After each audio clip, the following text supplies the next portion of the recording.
Po atin na pong testingin ang transistor wang-wang po na yan. Ayan po, kabitan po natin ng speaker. Po, subukan po natin itong speaker nito. Ayan. Ayan, speaker niya.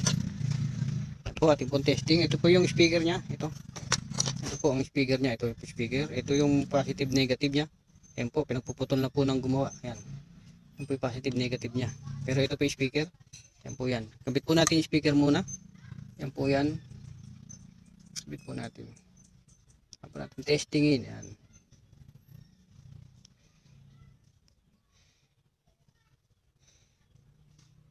Yan po.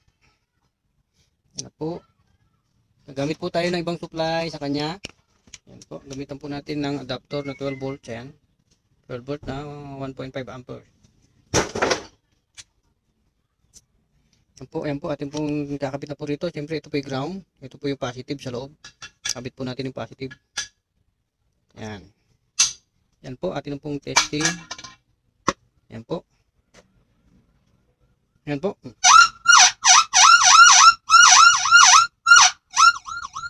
Yan na po siya, oh, yan. Yan, okay na po ang ginawa nating wang-wang dahil sa dalawang transistor, tatlong piyesa ang ating pinalitan. Yan po siya. Maraming salamat po. Sana po natuto po kayo sa ating video. God bless po. Magandang buhay, magandang araw po sa atin lahat. Ito po, nakita nyo po ba ito? Ito po yung horn o yung wang-wang ng mga multicab. Ayan po yan. Yung ginagamit sa ambulansya. Ayan po yan. Ating pong i-repair. Nakita po natin ang problema niya. Ito po. Hubad na po yung dinala rito yan. Ito po yung capacitor. Ayan po yan. Binaklas na po nila. Ayan po. Binaklas na po nila. At nag-iinit daw po ang pyesa. Ayan po. Oh, nasusunog na nga po yung output niya. Ayan, oh. Ayan po. Ang nagkaroon ng problema. Ayan. Ayan po.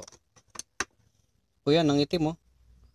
Ayan. Yan po ang ating trouble. Ito po isa, okay po ito isa, ito po yung nangitim. Yan po, oh.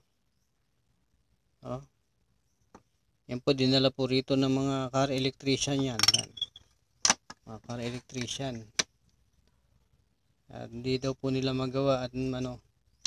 Yan po, sunog nga po ang power supply niya. Yan po, yung power output po pala, sunog. Yan ang power output niya, nasunog. Tapos ito po, parang nagkabaligtad. Nakalobo na po yung capacitor niya. Ayan po. Oh. Ayan po yan. Ang problema niya na ating aayusin. Ayan po. Ang wang-wang. O yan. CJB 200 watts. Yan po ang ating aayusin. Ayan na po. Ayan na po yung wang-wang na ating pong ginawa. Ayan po. Ito po siya. Ayan. Ito na po siya. Yung ating pong wang-wang na ginagawa. Nakita po natin problema ay ang capacitor na ito. Ayan po, nakalobo po yung capacitor. Ayan po. Ayan po, at saka po yung dalawang transistor na nasunog. Ayan po. Dalawang transistor na sunog po yan. Ayan. Ayan po, sunog na sunog po yung driver transistor niya. Ayan po. Ayan po ang nasira sa wang-wang na ito. Yan, ito po yan. Yung horn, yan po. Nagkaroon ng problema. Ito pong capacitor at saka po itong yan po, transistor driver. Yan po yan, yung 772. Yan po yung 772 na nagkaroon po ng problema dyan. Yan po yan, ito po to. Yan, shorted na po yan. O nasunog na, nag-open na po ito. Yan transistor na 772 po nito. Parehas na po na sira. Yan po yung driver niya. Dahil po nakapagbaligtad po siguro yung kabit. O yan nababad. Yan po yan. Yan nagkaroon po ng problema. Yan po ang ating pong pinalitan sa wang-wang niya. Yan po. Yung dalawang transistor driver. Yan po yan.